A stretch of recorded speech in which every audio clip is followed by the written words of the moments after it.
So, Zap guys, Xchan Gaming here. So, from now on, I'm gonna speak in English so that my followers from other country can understand what I am saying here. So, I'm here to predict Golden State Warriors versus the Detroit Pistons. Let's go. So, Warriors 35 wins, 28 loss, 6 in the West, while the Pistons have 35 wins, 28 loss, 6 in the East.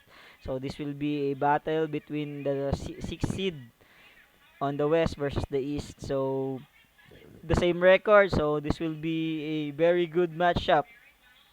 So the game will happen Saturday, March 8, 2025 at 8:30 p.m. Eastern Time, which is 9:30 a.m. March 9, 2025 in Manila. So we're Chase Center in San Francisco, California. So the home court advantage will go to the Golden State Warriors. So let's check the spread. Spread Piston plus 6.5, Warriors minus 6.5, over and under 233.5.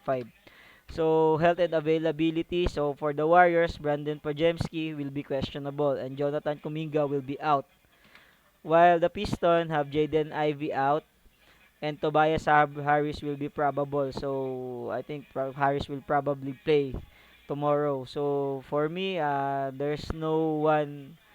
Both teams have their injuries and both teams, I think there's no edge on the injury division because the rotation players will probably play on both teams. So let's go for some helpful facts. So Detroit Pistons were beaten in their previous game and this was on the road at Intuit Dome. LA Clippers claimed a 123-115 win. So that game is very awesome. If you have watched that game, uh, the Piston have had almost win, but because of James Harden having 40 plus points, 50 plus points, the Piston have won that game.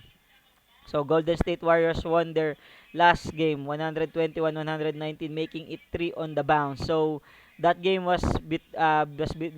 is between Golden State Warriors versus Brooklyn Nets. So that game was a comeback win from the Golden State. From the beginning, the Brooklyn Nets lead.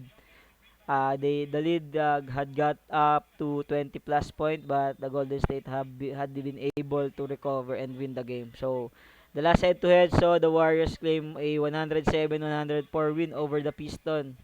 So 8 wins and 2 losses in the past 10 games for the Piston. The Warriors have won 8 and 2 loss of their previous 10 contests. So the same. So the momentum is the same, but the momentum goes to much better to Golden State Warriors plus 6.5. Since the addition of Jimmy Butler, I think the Warriors is unstoppable. So I think they will continue that run in this coming matchup. So for me, 6.5 is big, but still Warriors plus minus 6.5. So that's my prediction. Again, Warriors minus 6.5. So if you are enjoying this video, or please like and subscribe this channel so that you will be updated every time I'm gonna post another video. So that's all guys. So thank you and good luck.